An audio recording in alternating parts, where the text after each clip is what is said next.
economista, el otro le faltaban 5 o 6 clases para graduarse en Sí, mercadotecnia. una de ellas, una de estas Sí. personas es economista y mencionó que no pudo encontrar trabajo aquí en el país. Sí. Bueno, imagínense, así está la situación. Gracias por ese ejemplo, Giuseppe. Y ese es uno de tantos ejemplos que hay hoy en día. Por eso, Alejandro, yo entiendo que en el Consejo Hondureño la empresa privada elaboran diferentes informes todos los meses para que nos ponga en contexto cómo está el desempleo para luego desarrollar con Sergio. Por favor, bienvenido. Bueno, muchas gracias por la invitación. Siempre es un placer estar acá dialogando temas tan importantes y sobre todo que afectan a la juventud, como es el tema del desempleo y la economía per se.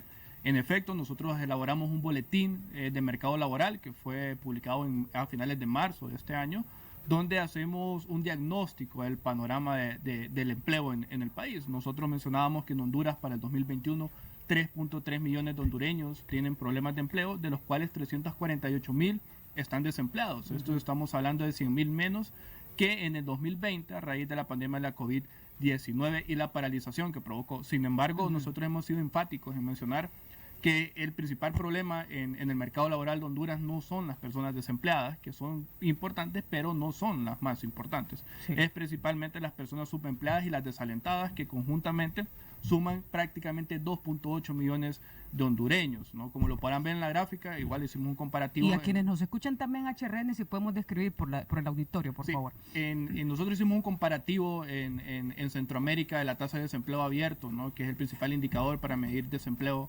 en la región. Costa Rica es el país con mayor desempleo en Centroamérica, con una tasa de 13.7%. Sin embargo, tiene menor informalidad y menor población desalentada. Honduras es el segundo país de la región centroamericana con la mayor tasa de desempleo, 8.6%.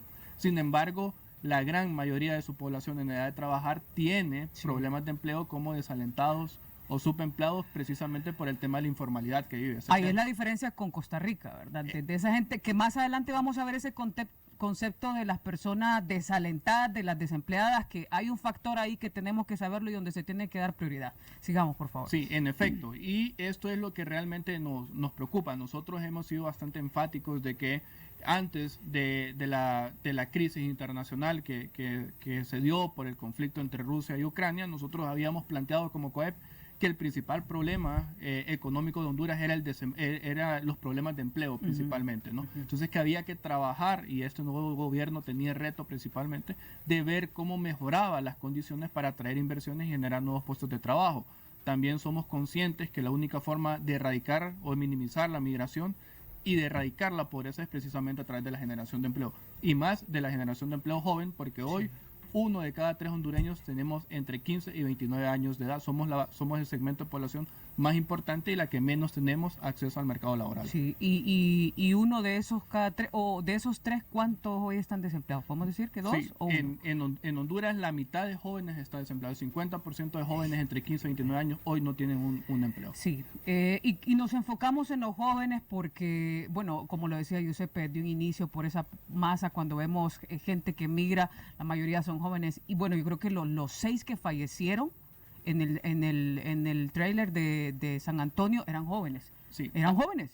Ahí quiero mencionar algo Sí. con el tema de la migración. Es importante hoy por hoy poner la migración como un problema de seguridad nacional, Claro. si fuese el caso, y no es porque estén saliendo hondureños, sino precisamente porque salen jóvenes y, como lo mencionó, hay fuga de capitales. Es decir, las características de la población que hoy migra es diferente a la población que migraba hace 10 o 20 años, que eran principalmente campesinos. Hoy estamos viendo universitarios que salen del país principalmente por falta de empleo. Imagínense ustedes. Muy bien. Sergio Cepeda, reitero, él es el coordinador del Observatorio Económico de Emprendimiento de la Universidad Nacional Autónoma de Honduras. Es la primera vez que nos acompaña. Gracias, Sergio. Por favor, ¿coinciden las cifras desde el observatorio con las del Consejo Hondureño de la Empresa Privada en este boletín? Bienvenido. Muy buenas tardes a todos, agradezco por la invitación y sí es la primera vez que estoy en el programa y será Gracias. un gusto estar nuevamente en él. Con respecto a las cifras publicadas por COED, coinciden, porque básicamente a través de los reportes que nosotros utilizamos, que son el Instituto Nacional de Estadísticas, las cifras son congruentes con lo que acaba de mencionar Alejandro.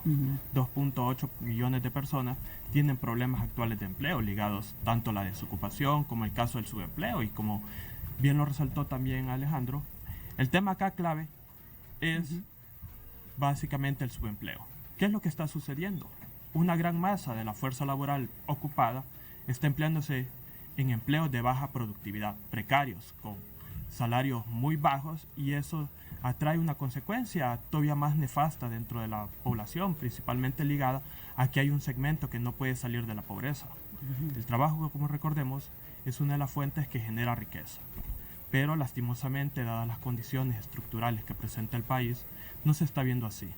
Está ocasionando que no solamente la pobreza se vaya incrementando, sino que también los problemas ligados a la migración, como bien lo mencionábamos. Un alto porcentaje de jóvenes está migrando por la falta de oportunidades. Y no es solamente eso, sino que es también el tema de cómo se pueden insertar al mercado laboral. Que muchas veces nosotros decimos, sí, un título universitario me asegura que yo pueda tener un empleo, pero en la realidad muchas veces no se da así. Y ahí entra aquello que mencionabas, Alejandro, disculpe, se me fue en este momento. Desanimados, ¿cómo es? Desalentado. Desalentado. ¿Cuál es esa diferencia? Porque hay gente que de repente no se da cuenta que está dentro de ese segmento, por favor, si lo podemos decir. Los desalentados son aquellas personas que buscaron que buscaron un empleo y no encontraron y decidieron no seguir buscando porque consideran que no van a conseguir el empleo. Entonces están en un desempleo permanente, digamos, ¿no? Ya están en sus casas apoyando en el quehacer del hogar o dedicándose a otra cosa que no son actividades productivas concretamente. En 2020 este segmento de la población se incrementó como nunca. Eran más de 700,000 personas las que estaban desalentadas porque a raíz de la pandemia la gente consideraba que no iba a conseguir un empleo, o las personas que fueron suspendidas consideraban que no iban a recuperar ese empleo. Eso en 2020. En 2020. Entonces ahora entendemos, ¿verdad, Sergio, por qué porque, bueno, estos muchachos que se fueron no iban en caravana, sino que van en esos grupos que entiendo salen entre 200 a 300 personas cada hora en el país, o cada día, si no me equivoco. Ahora entendemos, y ahí hay otro factor tan importante que de repente no lo habíamos visto, y es la depresión en medio de esta juventud, y que al verse desesperados, van a esas dos opciones que yo decía, migrar o buscar el dinero fácil, ¿o me equivoco, Sergio? Exactamente. Este es un tema que tiene que ver mucho con esa parte de la desalentación, porque ya los jóvenes, una vez que pasa cierto periodo de tiempo, como le mencionó Alejandro, ya consideran que el mercado laboral no les va a dar la oportunidad de trabajar. Entonces, ¿cuál es la medida? Buscar otras fuentes, insertarme al mercado informal, o simple y sencillamente migrar, que es la nueva opción que se está generando por parte de los jóvenes y que refleja en sí ese problema que de la educación y principalmente las políticas de gobierno se deben abordar. Tenemos una tasa principalmente de personas en educación superior que están en un 12.7% aproximadamente de desempleo. ¿Qué pasa con ellas? Muchas no logran conseguir dentro del periodo que se estima que son alrededor de 3.8 meses. Ya una vez que ha pasado, digamos, 6 meses, 7 meses, consideran que ya el mercado laboral lo está excluyendo, porque no cuentan específicamente con las condiciones para incorporarse. Y una de ellas es el tema de la experiencia. Las capacidades técnicas y las habilidades blandas es otro tema que también genera cierto problema dentro de la población que está buscando empleo, porque el mercado laboral busca a aquellas personas que están mejor capacitadas, y al verse que apenas cuentan, digamos, con educación media, educación superior, pero que no me he formado de la manera adecuada, siento que yo no puedo dar ese ancho dentro de las empresas. Y nosotros, a través de las investigaciones que hemos realizado con COEP, con USAID, nos hemos dado cuenta que en la juventud eso sucede. Miren, disculpe, pero ahora entendemos por qué la percepción de la gente en Honduras de que la delincuencia común ha aumentado. Porque, por ejemplo, nos escribían en el programa que abordamos acerca de la industria bananera. Y nos escribían una gran cantidad de mensajes y nos decían, aquí en el Progreso está lleno de delincuentes por esto. De repente ahí la policía, porque son los registros oficiales que nos envían todos los viernes, no hay tanto homicidio, porque solo nos están enviando estadísticas de homicidios, pero no las de la delincuencia común, que es bien difícil, entiendo, de tamizar. Pero imagínense ustedes, esos lugares donde se están perdiendo esos empleos, traemos nuevamente el ejemplo de estas fincas bananeras que están cerrando, o están migrando o está lleno de delincuentes, nos decían los mensajes. Usted mencionaba problemas estructurales. Las autoridades saben cuáles son esos problemas, pero por favor, ¿cuáles son los que han identificado en el observatorio? Bueno, en este caso, dentro de los problemas que nosotros hemos identificado, está el bajo crecimiento económico que hemos presentado. Estamos básicamente en los últimos 10 años promediando alrededor de un 4%, lo cual resulta insuficiente para generar puestos de trabajo para toda la población y específicamente para los jóvenes. Otro problema, como bien lo mencionamos, es el tema de la pobreza. A pesar de que han habido esfuerzos por parte del gobierno en querer reducir la pobreza, esta no se ha visto reducida sustancialmente. Cada día vemos que este indicador va creciendo. Actualmente estamos en un 74% pobreza, 73.6% de acuerdo al dato de octubre de 2021. Una situación clara que genera un problema. Porque ¿qué pasa con estas personas? Muchas de ellas no cuentan con los niveles educativos que se requieren para un puesto de trabajo. Entonces se emplean en cualquier trabajo que no genera los ingresos suficientes y tiende a generar una precarización de las condiciones. Y eso indudablemente evoca que la pobreza no se reduzca. Y el patrón se va repitiendo, porque si alguien mira, vos estás súper grabado y esto, ¿yo para qué voy a estudiar? Si vos ni aún así puedes conseguir empleo o no pasa, y ahí viene el que decía yo, el problema psicológico, la gente está desalentada y todo eso. En el caso del COEP, ¿los factores son los mismos o hay otros más? Sí, son prácticamente los mismos, pero vamos a enfatizar dos que la mayoría de las empresas han visualizado como los factores más importantes para que no se están vinculando con el mercado laboral, ¿no? Estos dos factores tienen que ver con las habilidades profesionales y las habilidades blandas, como mencionaba el licenciado Cepeda. Defínamelos de una forma menos técnica, que la gente pueda entender. Las habilidades profesionales es decir, en qué yo estoy capacitado. Y nosotros aquí hemos sido enfáticos en COEP que la educación formal, como la secundaria, como la universidad, es importante, pero no es lo que desarrolla inmediatamente al país. Lo que desarrolla inmediatamente al país es la educación técnica, no decir carpinteros porque es y no estoy denigrando, sino que es una actividad ya del siglo pasado. ¿No? Debemos ver cómo somos más técnicos en informática, tener más técnicos calificados en el tema de producir software o cosas por el estilo, que es lo innovador y lo que están demandando realmente las empresas en este siglo XXI. Y las habilidades blandas es saber cómo yo voy a actuar en algunas situaciones de estrés, cómo yo me voy a relacionar con mis grupos de trabajo, cómo yo voy a actuar en ciertas circunstancias, ¿no? En este aspecto, y nosotros hemos sido enfáticos en mencionar al gobierno y a las diferentes autoridades, independientemente del gobierno, ¿no? O el color político que está en la administración central, es necesario trabajar en una modernización del Instituto Nacional de Formación Profesional. Si nosotros queremos reducir el desempleo, reducir la criminalidad y sobre todo reducir los desalentados jóvenes, nuestra punta de lanza tiene que ser el Instituto Nacional de Formación Profesional a la par de la Universidad Nacional Autónoma de Honduras. ¿Por qué?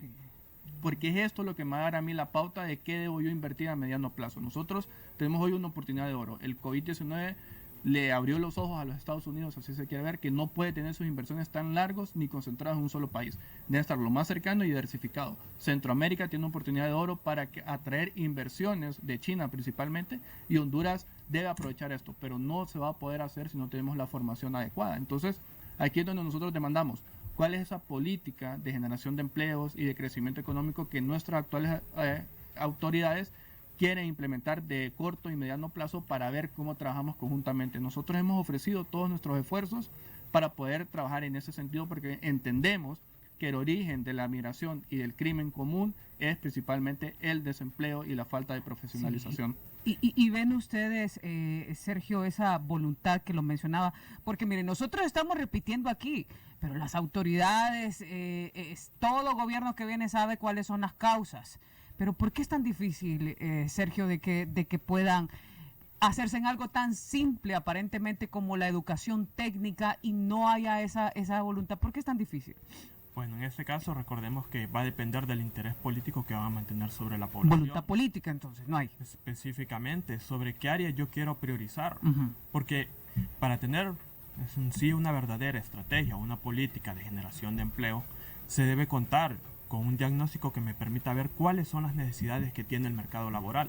Muchas veces no lo sabemos porque el gobierno no, y no estoy diciendo que haga las cosas mal, pero no lo tiende a plantear, sino que tiende a decir, voy a generar tantos empleos en tal sector y posiblemente ese sector no los necesite porque la productividad que ellos tienen es alta comparada a otros sectores que requieren de mano de obra más calificada y con habilidades técnicas, como bien lo resaltaba Alejandro. Y en esto hago mención de un estudio que nosotros llevamos a cabo el año pasado, que lo hicimos en la zona, en los municipios de San Pedro Sula y Choloma, para ver cuál era esa formación que cuentan los jóvenes, principalmente para el trabajo, y ver cómo esta permitía poder potenciar el Infop, principalmente en la generación Lo de técnico. oportunidades, cursos técnicos que permitieran que esas personas que no van a ingresar a la universidad puedan formarse con una educación de calidad que les permita Así poder es. competir en el mercado.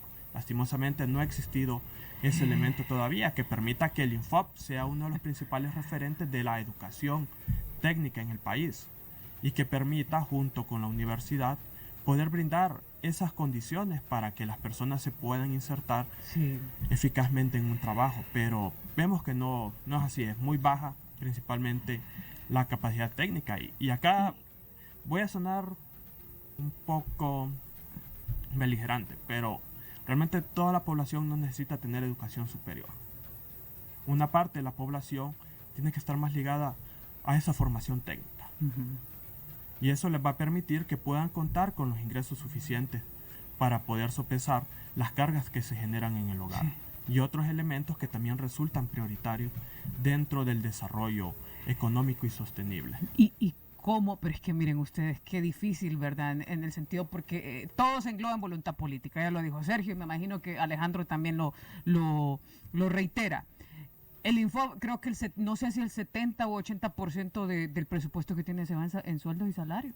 Sí, es por el tipo de contrato colectivo que tiene esta institución. Y aquí es donde nace, realmente aquí es donde se tiene que reflejar la voluntad política. ¿No? Perdón, y hace poco no estaban, recuerda usted que hace poco estaban protestando los propios trabajadores del Info que querían mejores condiciones. Bueno, y es aquí donde tenemos que ver cuáles son las acciones que va a tomar verdaderamente Sí, así el gobierno, porque no solo se necesitan leyes para desarrollar un país, también se necesitan acciones concretas de qué hacer y cómo poner al Info como un referente nacional. Y oportunidades han habido, nosotros hemos trabajado con la cooperación internacional, hemos vivido experiencias de países latinoamericanos, como es el caso de Chile, para ver qué podemos nosotros replicar del Instituto de Formación Profesional que ellos tienen para poder modernizar el de nosotros. Sin embargo, nunca ha existido esa voluntad política, principalmente porque no quieren confrontarse con los sindicatos de trabajadores. Sí. ¿No? Algo muy importante que decía Sergio y que las autoridades nos gustaría que pongan atención en este punto, ¿cuáles son esas actividades económicas que están en riesgo porque no está esa formación técnica, como decía Sergio? A veces se preparan para esto, pero se necesita en otro sector. ¿Lo han logrado identificar ustedes en el COEP? Sí, nosotros ya tenemos un diagnóstico de sistemas de mercado que también trabajamos precisamente con la Universidad Nacional Autónoma de Honduras, donde miramos cuáles son esas necesidades. Y lo que nosotros estamos viendo es que se está perdiendo muchas inversiones. Realmente Honduras tenía la oportunidad a inicio de años de venir una inversión de Microsoft, creo que eran alrededor de $200 millones, para poder generar capacitaciones que le permita a Microsoft luego instalarse en Honduras para poder producir tecnología, ¿no? Sin embargo, se han estado todavía retrasando para ver cómo podemos posicionar el Infop para que sea ese capacitador de los jóvenes y que Microsoft tenga las oportunidades en mediano plazo de poderse instalar en el país. O buscar una opción, si ya no se puede rescatar el Instituto Nacional de Formación Profesional, buscar entonces otra opción, ¿no? Que podría ser una opción privada o una opción semi-privada y semi-pública que pueda dar a los hondureños, a los jóvenes hondureños, principalmente del interior del país, esa posibilidad de prepararse para el futuro, ¿no? Y la gente que lo ha hecho hasta ahora, que se ha adentrado en ese tema porque lo ha hecho de forma empírica, o digámoslo porque lo ha visto en YouTube. Y miren, y debería darnos tanta vergüenza porque en Honduras existe la capacidad, porque tenemos la capacidad, se está fugando ese personal que tiene la capacidad de enseñar a otros y no, porque no hay voluntad, ningún gobierno le ha interesado. Esperamos que ponga la mirada, se ha dicho que sí se va a hacer, pero las acciones son cortas. Ese gráfico, Henry, por favor, pongámoslo hoy por hoy en las actividades en las que está concentrada esta fuerza laboral. Por favor, sí, Alejandro. Este no es las actividades en las que están concentradas la fuerza laboral, realmente hay entre 14 y 17. Estas son las actividades que se recuperaron en 2021 en comparación al 2020 y que además generaron más empleo de la que tenían antes de la ¿Cuáles son pandemia, estas? ¿no? A ver. Entonces, comercio, construcción, evidentemente el tema de los delivery en Honduras generó un auge en el comercio y generó una empleabilidad importante. Sin embargo, ¿qué pasa ahora que ya está abierta la economía, que hay una reactivación? económica, la demanda de delivery disminuyó. Bajó. Muy probablemente para el 2022 miremos reducido nuevamente esta empleabilidad en ese sector. Luego está el tema de la construcción, que a raíz de la pandemia, perdón, de la crisis internacional y el incremento de los costos de producción o de construcción, muy probablemente también se va a reducir la empleabilidad en el sector de construcción, porque evidentemente hay que invertir más para construir. Sí. El empleo del hogar, y aquí quiero terminar, es un tema que hay que ponerle más atención todavía. ¿El empleo de? El empleo en el hogar, Ajá. que es lo que se conoce normalmente o técnicamente como la economía del cuidado, que es aquello que está directamente relacionado con el hogar, cómo me atienden, es decir, voy a decir, y no quiero denigrar, ¿no? Con lo que se conoce popularmente con el muchacho o la muchacha de la casa, ¿no? Esto hay que ponerle puntualmente atención, porque son en la mayoría mujeres las que trabajan acá, y hay que ver de qué forma entonces se le puede garantizar un empleo digno, ¿no? Sí, bueno, en el caso, Sergio, ustedes han identificado cuáles son esos sectores que están en riesgo, porque no es desconocido para muchos donde en este municipio honesto o en esta industria se diga, no, es que no hay mano de obra, no hay personal. ¿Cuáles son esos sectores en los que se les tiene que dar prioridad y que están en riesgo hoy por hoy? En este caso, uno de los sectores que se le debe dar prioridad por parte del gobierno en estrategias de generación de empleo es el sector agrícola. A pesar de que todos o la gran mayoría de los empleos en el sector agrícola a nivel latinoamericano mostraron una mejoría sustancial, en el caso de Honduras no ha pasado así. En 2021 apenas se vino a disminuir más bien de lo que teníamos en los niveles a 2020, lo cual claramente genera una situación en la que se va descuidando principalmente ese sector, que ha sido uno de los más importantes a nivel histórico en el país y que ha servido como una de las bases de generación de empleo para toda la población, pero a la larga hemos visto que ha venido reduciéndose. Entonces, este es uno de los sectores que más tiende a peligrar con respecto a la concentración del trabajo, y que también pone en difícil situación la producción nacional, porque eso evoca que nosotros tengamos que importar, y actualmente con los precios internacionales tenemos que importar a precios más elevados, sabiendo que dentro de la producción nacional se puede lograr esta, pero que está limitada por el bajo empleo que presenta actualmente. Sí. Muy bien, son las 4 de la tarde con 31 minutos. Ahorita ya hablamos de cómo está la situación, cómo está el panorama, en qué se deben de enfocar. Al regresar de la pausa vamos a leer sus mensajes, vamos a darle lectura al opinómetro también, y vamos a hablar de soluciones que se plantean tanto desde la empresa privada como desde los que investigan la situación que vivimos hoy, que es crítica, por cierto. Vamos a una pausa y volvemos.